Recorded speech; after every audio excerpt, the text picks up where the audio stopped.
7.25 भरलेला आहे। मुंडा मॅच करायचा आहे। जर तुमचा मुंडा पुढच्या भागाचा मुंडा जर जास्त होत असेल पाठीमागच्या भागासाठी तर साधारण या पद्धतीने मुंडा हे स्लोप दिल्याने काय होणार आहे, तुमचा गळा पडणार नाही। मुंडा काढला तर तुम्हाला मुंड्यामध्ये अजिबात चुन्या येणार नाही। दुसरं काकेच्या खाली इथे फिटिंगच्या भागात अशा चुन्या असतात खूप बऱ्याच महिलांच्या ब्लाउजला, त्या पडू नयेत म्हणून। नमस्कार, आज आपण एका कमेंटवर व्हिडिओ दाखवणार आहे। बरेच दिवस दाखवला नव्हता तर कमेंट अशी आहे, पण काय झालं मी कमेंटचं माप लिहून घेतलं, लाईक दिली आणि कमेंट तिथून निघून गेली, त्यामुळे मला नाव बघता आलं नाही कमेंट कुणाची आहे ते। तर माप असं असणार आहे, पूर्ण उंची 13, upper chest 32, full bust 34, shoulder 14 आणि मुंडा 7 दिलाय त्यांनी, तर हा अर्धा आहे। तर 7चे डबल 14 होतात, म्हणजे मुंडा पूर्ण 14 आहे, पुढचा गळा 7 आहे, पाठीमागचा गळा 10 आहे। तर या मापाची कटिंग आपण आज बघणार आहोत। आपल्याला उंचीसाठी रेघ ओढून घ्यायचे 13 इंच, त्यामध्ये 1 इंच प्लस करायचे। तुमची उंची किती असू द्या 1 इंच प्लस करून उंची टाकायची। तर इथे 13 भरतीये आणि ही आली आपली 14 इंच म्हणजे शिलाई मार्जिन। तर इथं ही 14 वर खूण येते, इथं उंची पूर्ण टाकलेली आहे आपण। खाली आता आपला गळा 10 इंचाचा आहे, तर 10 इंचासाठी 5.5 वर खूण करायची म्हणून सांगितलंय डीप नेक साठी। तर तिथे 5.5 वर एक खूण करून रेघ ओढून घ्यायचे। इथे टाकायचा आपल्याला छातीचा चौथा भाग। तर छाती पाठीमागचा कटिंग दाखवते, तर पाठीमागची कटिंग ही अपर चेस्टच्या मापाने करायची असते। तर 32चा चौथा भाग येतो 8 इंच। आता इथे आपल्याला कोणतंही लुजिंग द्यायचं नाही, कारण 10 इंचाचा गळा आहे, 9 इंचापर्यंतच लुजिंग द्यायचं असतं आणि 1.5 इंच शिलाई मार्जिन घ्यायचे। इथे जर तुम्ही 2 इंच शिलाई मार्जिन घेत असाल तर 2 इंच द्या। इथे द्यायचंय कमरेचा चौथा भाग, तर कंबर दिलेलीच नाहीये कमरेचं माप, तर याच्यातून 4 इंच वजा करून 28 ची कंबर घेऊया आपण। तर 28चा चौथा भाग येतो 7 वर, 1 इंच टक साठी द्यायचे आणि 1.5 इंच मार्जिन द्यायचंय। जेवढं तुम्ही इथं मार्जिन दिलंय तेवढंच मार्जिन इथं खाली द्यायचंय। शोल्डर आहे 14, तर 14चे निम्मे 7, अंगावरचं माप दिलेलं आहे हे। शोल्डर आहे 14, तर 14चे निम्मे 7 करून घेतले मी आणि त्यामधून आपल्याला 10 इंचासाठी 2 इंच शोल्डर कमी करायचे। तर उरती 5 इंच शोल्डर, इथे पण 5 इंचावर खूण करून घ्यायचे असे। आणि आपल्याला अशी रेघ आली मुंड्यासाठी, तर इथून पुढे अर्धा इंच बाहेर जायचंय आणि तिरकस मुंड्यासाठी लाईन ओढून घ्यायची अशी। इथून 1 इंच टाकायचे क्रॉस। तिरकस जी लाईन आपण दिली तो असणार आहे पाठीमागचा मुंडा आणि हा असणार आहे आतला पुढचा मुंडा। तर बाहेरच्या मुंड्यासाठी पाठीमागच्या मुंड्यासाठी 1 इंच द्यायचंय तिरकस आणि पुढच्या मुंड्यासाठी पण 1 इंच द्यायचंय। आणि या मुंड्याच्या उंचीचा असा अर्धा करून घ्यायचा आहे टेपनी सेंटर काढून, आणि मग नंतर हा असा राऊंड इथे येणार आहे आणि हा आतल्या रेघेवरून इथे येणार आहे। बघा मी एकाच वेळी दोन्ही पण मुंडे काढून दाखवलेत तुम्हाला। आता हा मुंडा आपला एवढा भरतोय का बघायचंय। मुंडा किती दिला त्यांनी 7 इंच म्हणजे 14, तर 14चे निम्मे 7, पाव इंच लुजिंग पाहिजे आपल्याला, तर 7.25 भरायला पाहिजे। तर वरती शोल्डरला मार्जिन सोडले आणि बाही जोडायला पण मार्जिन सोडले। तर या पद्धतीने टेप लावून वळवून बाहेरचा मुंडा मोजून घ्यायचा आहे अगोदर, पाठीमागचा काढलाय तो। तर बरोबर 7 इंच आणि 1 रेघ भरतीये, तर थोडासा खाली उतरून घ्यायचा आहे इथून असा आणि हा सरळ रेघेवर, पुढचा मुंडा सरळ रेघेवर द्यायचा आहे आणि हा खाली उतरवायचा आहे पाठीमागचा असा। तर या पद्धतीने मुंड्याचं माप झालेलं आहे, परफेक्ट मुंडा भरलाय आपला। परत एकदा मोजून दाखवते।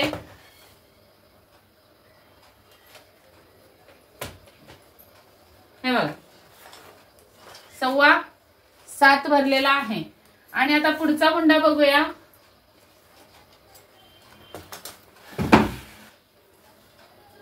पुढचा मुंडा भरतोय 8 इंच. तर काय करायचं आता, तो मुंडा मॅच कसा करायचा? एक तर पुढच्या भागासाठी आपण 5 इंच वरून स्लोप देत असतो इथे, आणि इथे काय करायचं बघा, हा जो खालून एवढा जो आणून दिलाय आपण, तो खाली न देता याच्यावरूनच जायचंय, याच्यावरूनच इथं निघायचं वर असं. इथं जो खाली दिला आपण मुंडा, तो मुंडा द्यायचा नाही. आता मी तो पुसून टाकते, म्हणजे खालून जास्त खोल करायचा नाही. इथून एकसारखाच फक्त या रेगेला आतमध्ये मिळवायचा.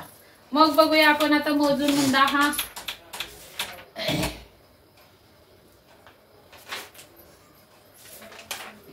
हे बघा परफेक्ट 7.25 भरला.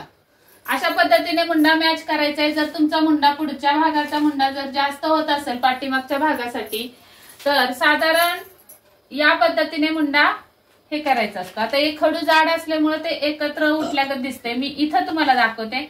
एक तर आपण सरळ रेष ओढतो मुंड्याची उंची देण्यासाठी, मी एक तिरकी देतो, अर्धा इंच बाहेर देतो अशी, बरोबर.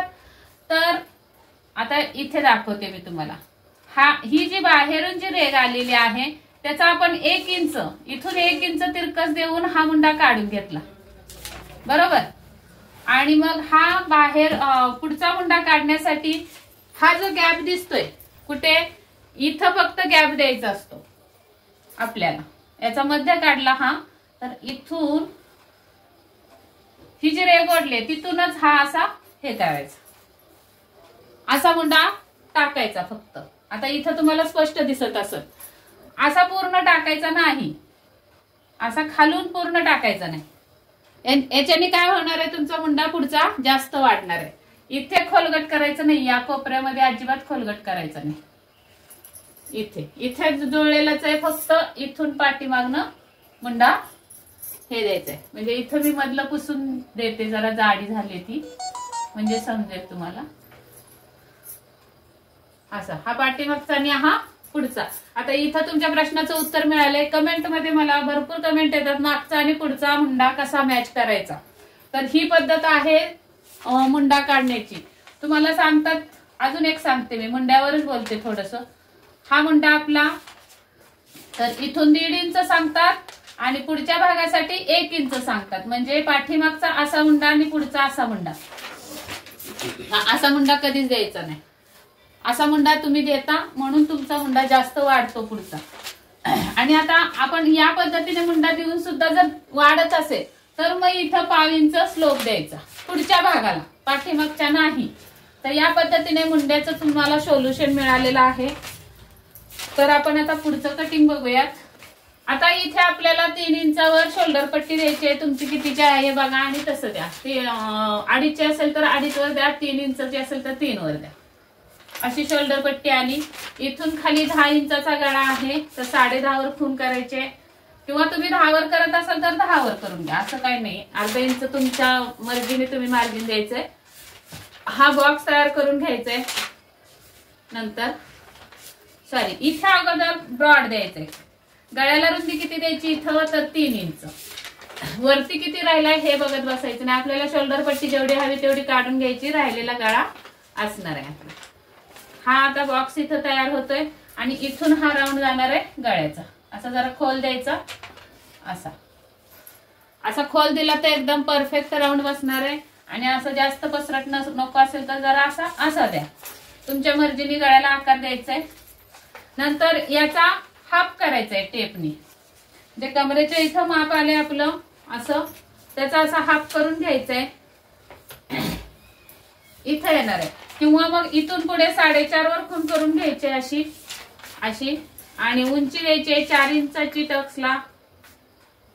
नंतर हे जे आपण 1 इंच ठेवलंय ते इकडं अर्धा आणि इकडं अर्धा, अशा पद्धतीने हा टक्स द्यायचा आहे. आता इथपर्यंत तुम्हाला समजलं असेल. तर याच्यानंतर आपल्याला गळ्याला इकडून अर्धा इंच स्लोप द्यायचा आहे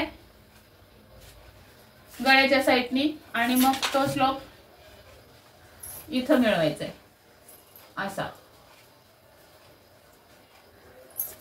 असा स्लोप जाणार आहे इथं.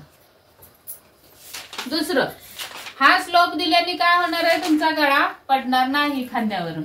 अशा पद्धतीने मुंडा काढला तर तुम्हाला मुंड्यामध्ये अजिबात चुन्या येणार नाहीत. हे बघा अंगावर किती छान प्लेन बसलाय मुंड्यामध्ये ब्लाउज.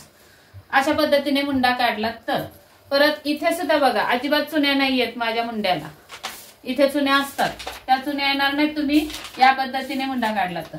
दुसरं, काकेच्या खाली इथे फिटिंगच्या भागात अशा चुन्या असतात खूप बऱ्याच महिलांच्या ब्लाउजला, त्या पडू नयेत म्हणून फिटिंगच्या साईडला खालून कमरेकडून 1.5 इंच आणि इथं इकडून 1.5 इंच म्हणजे 1 ला 1.5 इंच कमी असं खून करून ही तिरकी रेग इथं जोडायचे.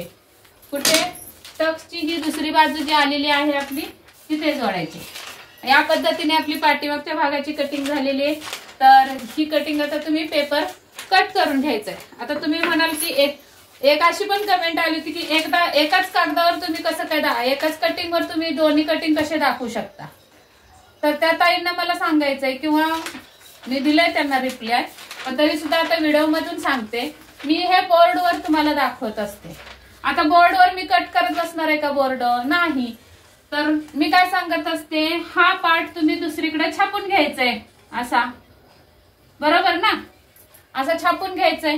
तर मग मी हा छापूनच घेतला असं समजा, हे पण बोलून दाखवत असते, पण ते स्किप केलं असणार आहे त्यांनी, त्यामुळे त्यांच्या लक्षात आलं नसेल. तर आता परत सांगते, ही झाली आपली पाठीमागची कटिंग. तर पाठीमागची कटिंग आपण कट करताना कशी कट करणार आहे, हे पुसते म्हणजे समजेल.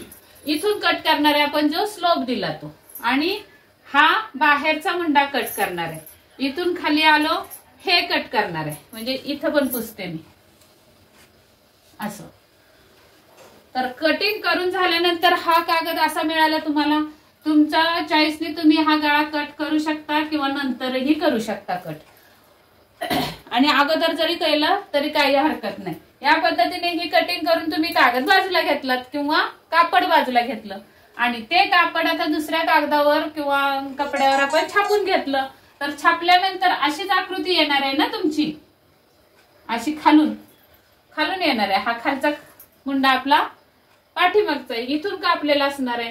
मग तुम्हाला इथं भेटलं का, हे कट करून कागद गेला तुमचा, बरोबर ना. तर हा मुंडा आपला असा आला. आता हे छापून घेतल्यानंतर तुम्हाला काय करायचंय, इकडे मार्जिन ठेवायचंय, खाली पण मार्जिन ठेवायचंय, इकडे पण मार्जिन ठेवायचंय, म्हणजे कापड जास्त ठेवायचंय किंवा कागद जास्त ठेवायचंय, आणि तुम्ही हा जसाच्या तसा पाठीमागचा भाग छापून घ्यायचाय. आता जर 4 टक्स ब्लाउज शिवत असाल तर या साईडला तुम्हाला 1/2 इंच हुक आय पट्टीसाठी मार्जिन ठेवायचं आहे, आणि मग हे बाजूला म्हणजे याच्या पाठीमागे ठेवून छापायचंय पेपर. आणि जर कटोरी ब्लाउज जर कटिंग करत असाल तर हे मार्जिन नाही ठेवलं तरी चालेल. आता आपल्याला कटोरी ब्लाउजची कटिंग दाखवायची आहे. हे 4 टक्स वाल्यांसाठी मी सांगितलंय. कटोरी ब्लाउज साठी असं मार्जिन नाही दिलं तरी चालतं. आता हे छापून घेतलंय म्हटल्यावर हा टक्स नसणार आहे तिथं, हा गळा पण नसणार आहे. आतलं पण पुसणार आहे मी, कारण तुमच्या छापलेल्या कागदावर हे येणार नाही, बरोबर ना. तुम्ही जे छापून घेतलं तो आकार असा येणार आहे. हे पण इथपर्यंत छापायचंय.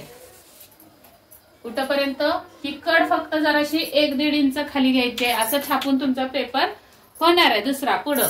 आता त्यानंतर काय करायचंय बघा, मी मगाशी पण पुढचा मुंडा मी तुम्हाला ऍडजस्ट करून दाखवला. आता छापून घेतल्यानंतर कसं ऍडजस्ट करायचं ते दाखवते. ही सरळ रेग ओढून घ्यायची अगोदर आपल्याला.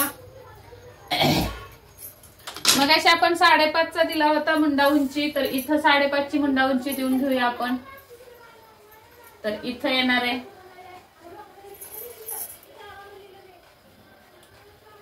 अशी, बरोबर.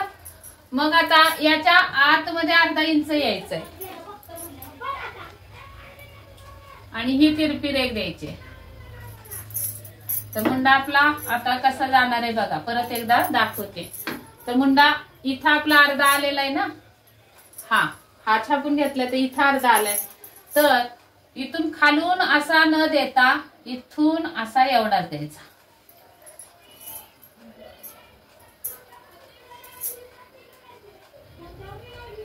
असा.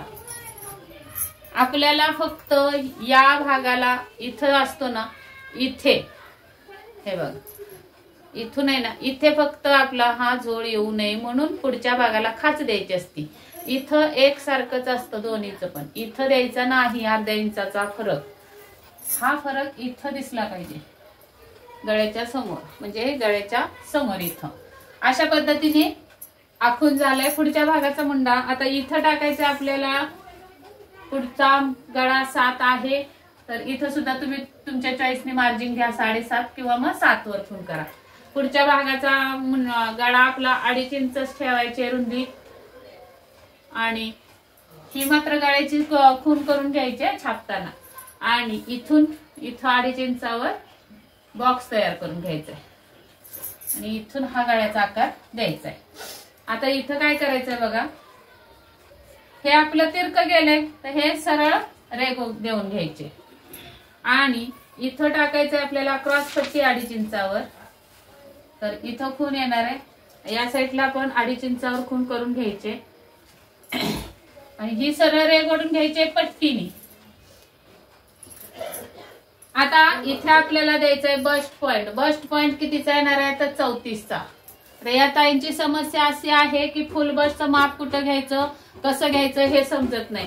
तर आता पुढच्या भागाची कटिंग चालू आहे आपली, तर आपण 34च्या मापाने कटिंग करणार आहोत. तर 34चा चौथा भाग येतो 8.5 येतो, त्यामध्ये 1.5 इंच प्लस करायचे, तर 10 वर खून येणार आहे. तर इथं येणार आहे आपला हा बस्ट पॉइंट, इथं नाही, 1.5 इंच प्लस करून येणार आहे. इथे सरळ रेघ अशी ओढून घ्यायचे बस्ट पॉइंट वर, आणि मग त्या बस्ट पॉइंट वर आपल्याला 34चा चौथा भाग टाकायचा आहे. तर इथे येणार आहे, इथून पाठीमागे 1.5 इंचावर कुठं खून आहे बघायची, इथे. तर 34चा चौथा भाग या बस्ट पॉइंट, परत एकदा सांगते लक्षपूर्वक काळजीपूर्वक ऐका. वरून खाली आपण छातीचा बस्टचा चौथा भाग प्लस 1.5 इंच करून इथं खून करून घेतली. नंतर या खुणेवर पट्टीने सरळ रेघ ओढून घ्यायचे, आणि मग या रेघेवर आपल्याला फुल बस्टचा चौथा भाग टाकायचा आहे. तो आला इथे, आणि त्याच्या पुढे 1.5 इंचाचं मार्जिन द्यायचंय. मग हे आपली लाईन अशी जाणार आहे.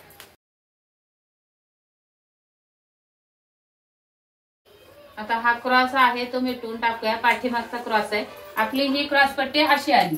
आता क्रॉस पट्टीचा आकार देण्यासाठी आपल्याला गळ्याच्या साईडला 1 इंच वर जायचं असतं. हे क्रॉस पट्टीचं माप आहे 2.5 इंचावरचं, त्याच्यावर 1 इंच असं वर जायचंय. इथं 2.5 इंचापर्यंत असं गोलाकार द्यायचंय क्रॉस पट्टीसाठी. ही आली क्रॉस पट्टी आपली. आता इथे आपल्याला समान 3 भाग करायचे फिटिंग पर्यंत. तर हे 8.25 आलेला आहे, तर आपण इथं 3 इंचाचा हा भाग ठेवूया, कटोरी जोडण्याचा पार्ट 3 इंचाचा, 3 किंवा 3.5 इंचाचा ठेवायचा. आता त्याच्या पुढे जर तुमचं माप इथं जर 12 असेल तर 4 त्रिक 12 4 इंचाचा येणार आहे. इथं जर तुमचं 6च असेल तर मग 6चे समान 3 भाग 2-2 इंच येणार आहे. इथं 2 इंच, हे 4 इंच, इथं 3 इंच, हे 6 इंच. जर 9 आलं तर इथं 3 इंच आणि हे 6 इंच. जर इथं 12 आले तुमचे तर इथं 4 इंच आणि इथं 8 इंच असं माप येणार आहे. तर या पद्धतीने कटोरीची साईज काढायला शिकायचंय. इथं जो भाग येतोय क्रॉस पट्टीवर आपला, त्याचा समान 3 भाग करायचे. फिटिंग पर्यंतच मोजायचंय, इकडे जायचं नाही मार्जिनला. आणि मग तिथं सरळ रेष एक उभी ओढून घ्यायची अशी, आणि इथे गोल जिथं आलेला आहे तो. आता हा पुढचा मुंडा आपला आहे, त्या मुंड्यापासून आपल्याला 2.25 इंच किंवा 2.5 इंचावर एक खून करून घ्यायचे, आणि असा आकार देऊन घ्यायचा आहे इथपर्यंत. असं आली आपली ही मूळ कटोरी. आता ही रेघ कशाची आहे, तर बस्ट पॉइंटची रेघ आहे. आणि आता हा पाठीमागचा मुंडा मी पुसून टाकते. अशा पद्धतीने आपला हा पुढचा मुंडा दिसणार आहे. आता आपण जे इथं कट केलं होतं पाठीमागच्या भागाला 1.25 इंच, ते 1.25 इंच क्रॉस पट्टीच्या वरती कट करायचंय. ही क्रॉस पट्टी आहे, लक्षात ठेवा. वरची रेघ बस्टची आलेली आहे, बस्ट पॉइंटची. क्रॉस पट्टीच्या वर 1.25 इंच असे खून करून घ्यायचे, आणि कटोरीचं जिथं आलंय तिथं ही तिरकी रेघ अशी जोडायची. समजलं? आता कटिंग करताना आपण काय करायचंय, ही मूळ कटोरी निघाली, ही क्रॉस पट्टी निघाली, आणि कटोरी जोडण्याचा पार्ट निघाला. तर आता ही क्रॉस पट्टी जी आहे आपली ती इथून कट करणार आहेत आपण अशी, बरोबर ना? मग इथं कात्री लावायची आहे आणि इथून कट करून ठेवून द्यायचे. तर ही मी पुसून घेते, अशी कटिंग झाली म्हणून समजा तुम्ही. आता ही कटिंग बाजूला ठेवली क्रॉस पट्टीची. नंतर हा भाग कट करून घ्यायचा आहे आपल्याला. हा पूर्ण झालाय असा. आता ही आली आपली कटोरी, मूळ कटोरी आली. तर मूळ कटोरी अशी जशी आहे तशी छापून घ्यायची दुसऱ्या कागदावर. ही इथं मी छापून घेतली असं समजा. आता तुम्ही छापून घेतल्यानंतर ही जी रेघ आहे ती अशी पट्टी घ्यायची आणि पट्टीनी इकडं आणि इकडं अशी वाढवून घ्यायची, म्हणजे समजतं हा फर्स्ट पॉइंट आहे. तर इकडं 1.5 इंच वाढवायचंय, इकडं 1.5 इंच वाढवायची कटोरी. 1.5 इंच इकडं आणि 1.5 इंच इकडं. नंतर आपल्याला इथे जायचंय. आता मी बरोबर 1.5 इंचावर खून करून घेते. तर इथे येणार आहे, इथे पण 1.5 इंचावर खून करून घेते. तर ही बरोबर आली. तर ही रेघ आपली इथं मिळणार आहे. इथं थोडं मार्जिन द्यायचं आहे, इथं थोडं मार्जिन द्यायचंय. तर ही रेघ आपली इथे मिळणार आहे अशी, बरोबर? मग ही उंची बघायची किती कटोरीची आली, तर 3 इंच. तर इथं सुद्धा 3 इंचावर खून करायचे, तर इथे येणार आहे. मग हे जे मूळ कटोरीचं टोक आहे तिथून हे असं मार्जिन पण द्यायचंय. आता याच्यातच 1.5 इंचातच हे पण मार्जिन बसलेलं असतं. तर आता इथं सरळ रेष अशी उभी स्ट्रेट पट्टी न करता थोडी कटोरीच्या बाजूला झुकून रेघ ओढून घ्यायची असते. ही पण मार्जिनची रेघ ओढून घेऊया अशी. आणि आता ही मूळ कटोरी आहे ती इथे मिळणार आहे अशी अशी, आणि हे मार्जिन इथं मिळवायचंय. या पद्धतीने वरच्या साईडला कटोरी वाढवून झाली आपली, बरोबर? आता याचा मध्य काढायचा आहे पूर्ण, किंवा इथून असा सरळ मध्य काढला तरी चालेल. आता हा मध्य बघायचाय कुठे येतोय, इथं येतोय. तर या मध्यापासून खाली टक्सची उंची किती जायची, तर तुम्हाला इतर व्हिडिओ मध्ये दुसऱ्यांच्या सांगत असतील इथून खाली डायरेक्ट 3 वर खून करा, तर तसं नसतं. ही उंची पण खूप महत्वाची आहे. ही जर उंची तुम्ही टक्सची ही असू द्या किंवा इकडून ज्या 2 देणार आहेत आपण टक्स त्या असू द्यात, त्या टक्सची पूर्ण उंची इतकी महत्वाची आहे की तुम्हाला काय प्रॉब्लेम येतो, ही जर उंची तुमची कमी पडली तर टक्सची उंची तुम्ही पुरेपूर नाही घेतली तर तुमचा हा जो गळा आहे तो खाली झुकणार आहे. ही शोल्डर जी आहे ती पुढे इथे येणार आहे आणि मग पूर्ण छाती अशी इथून गळा मोठा होणार आहे. अशा प्रॉब्लेम होणार आहे ब्लाऊज शिवल्यानंतर. तर त्यासाठी ही पूर्ण उंची टक्सची उंची किती घ्यायची आहे हे नीट लक्ष देऊन ऐका, मी सांगते. आपला आता 34च्या मापाने काढतोय ना कटोरी, 34च्या मापाने काढतोय. तर 34चा 10वा भाग किती येतो, तर 3.4 येतो. आणि समजा तुमची 36ची कटोरी किंवा इथं 36चं माप चालू आहे, तर 36चा 10वा भाग 3.6 येणार आहे. 40चं जर माप चालू आहे आपलं कटोरी कटिंगचं, तर 40चा 10वा भाग येणार आहे 4.0, म्हणजे 4 इंचावर येणार आहे 10वा भाग. या पद्धतीने आपल्याला हा टक्सची उंची काढायची. कशी, हा 10वा भाग जो काढला आपण त्याच्यातून 1 इंच वजा करायचे, मग किती येणार आहे 2.4 येणार आहेत. 36च्या याच्यातून काढायचं म्हटलं तर वजा 1 करायचे, किती येणार आहे 2.6 येणार आहे. आता 40च्या याच्यातून 4 आले तर त्यातून 1 वजा केला तर 3 इंच येणार आहे, बरोबर? अशा पद्धतीने टक्सचा पॉइंट करेक्ट काढायला शिका. पॉइंट म्हणजे टक्सची उंची. पॉइंट तर वरून काढायला शिकवलं तुम्हाला. वरून खाली छातीचा फुलबसचा 4था भाग प्लस 1.5 इंच 34 मापापर्यंत. आणि काज बटन पट्टीच्या साईडनी हे पॉइंट कुठे द्यायचंय, तर छातीचा 10वा भाग. आणि तिथून खाली टक्सची उंची किती द्यायची आहे, तर छातीच्या 10व्या भागातून 1 इंच वजा. लिहून ठेवा तुम्ही, म्हणजे परफेक्ट टक्सची उंची राहील आणि तुमची मग ब्लाउजला प्रॉब्लेम येणार नाही परत. तर या पद्धतीने आपलं हे 2.4 आले, तर इथून खाली आपल्याला 2.4 वर खून करायचे. 2.4 म्हणजे 2.5ला 1 रेघ कमी. तर इथं आलं. मग आता ही कटोरी आपल्याला क्रॉस पट्टीला जोडायला मार्जिन पण पाहिजे. जसं इकडं दिलं तर इथं पण तेवढंच मार्जिन द्यायचंय. आता इथे पण खाली असं थोडं मार्जिन वाढवून घ्यायचंय. आता या ज्या खुणा आलेल्या आहेत आपल्या, ही पण थोडीशी वाढून घ्यायची मार्जिनसाठी. मग ही खूण इथे मिळणार आहे आणि ही इथे मिळणार आहे. मी मार्जिनचं नंतर दाखवते, याला मार्जिन द्यायचं, अगोदर हे पूर्ण होऊ द्या. बरोबर इथं मी बरोबर 2.4 वर ही कटोरी मिळवली आणि टक्स दिला. आता त्यानंतर आपण काय करत असतो, इथं 1.5 इंचाचा टक्स देतो दोन्ही साईडला. तर 1.5 इंचाचा टक्स देऊया अगोदर. इथं आला, इथून 1.5 इंचाचा इथं आला. मग हा टक्स असा जाणार आहे आणि हा टक्स असा जाणार आहे. मग आता गोंधळ काय होतो बघा. तुम्ही इथं तर मोजून घेतला बरोबर, छातीच्या 10व्या भागातून -1 करून घेतलं बरोबर ना. मग किती आले 2.4 म्हणजे 2.5 ला 1 कमी. तर मग इथं उंची मोजून बघायचे. आपण इथं टीप मारतो का नाही, याच्यावर टीप मारत असतो ना. तर हे पण आहे का बघायचे तेवढी उंची. तर 2.4 म्हणजे कुठं आलं, 2.5 ला 1 रेख कमी इथं आलं. आणि इथून सुद्धा इथं बरोबर बसलं, पण इथं मात्र कमी पडलं होतं. तर ते खाली इथं येणार आहे. म्हणजेच आपली खूण ही इथं जर कट केलं असतं आपण, इथून ही जर कटोरी अशी कट केली असती, याला सुद्धा तुम्ही जर मार्जिन दिलंय तरी सुद्धा कट केली असती तरी तुम्हाला कमी पडली असती उंची. म्हणून काय करायचं, ही जी उंची मधल्या टक्सवर जी आहे तेवढीच उंची इकडच्या टक्सला पण द्यायचे आणि या टक्सला पण द्यायचे. आणि मग ती कटिंग आपली इथे येणार आहे आणि इथून ही अशी याच्यावरून सरळ जाणार आहे. आता याच्यानंतर आपल्याला क्रॉस पट्टी जोडण्यासाठी शिलाई मार्जिन द्यायचंय असं. तर या पद्धतीने तुम्ही कटोरी वाढवलीत ना तर परफेक्ट आणि सुंदर कटोरी बसणार आहे. पफ पण छान येणार आहे कटोरीला. तर आता याच्या पुढे कटोरी जर तुम्हाला समजली असेल, तुम्ही माझी कटिंग बघायला बसलात, व्हिडिओ बघायला बसलात तर एक वही आणि पेन सोबत घेऊनच बसत जा. म्हणजे जे मी तुम्हाला टिप्स देत असते किंवा मी सूत्र सांगत असते ते तुम्ही पटापट नोंद करून ठेवाल. म्हणजे पुढची कटिंग तुम्ही जेव्हा करणार आहे स्वतः, तेव्हा तुम्हाला त्या वहीमध्ये वाचलत की लक्षात येईल. आता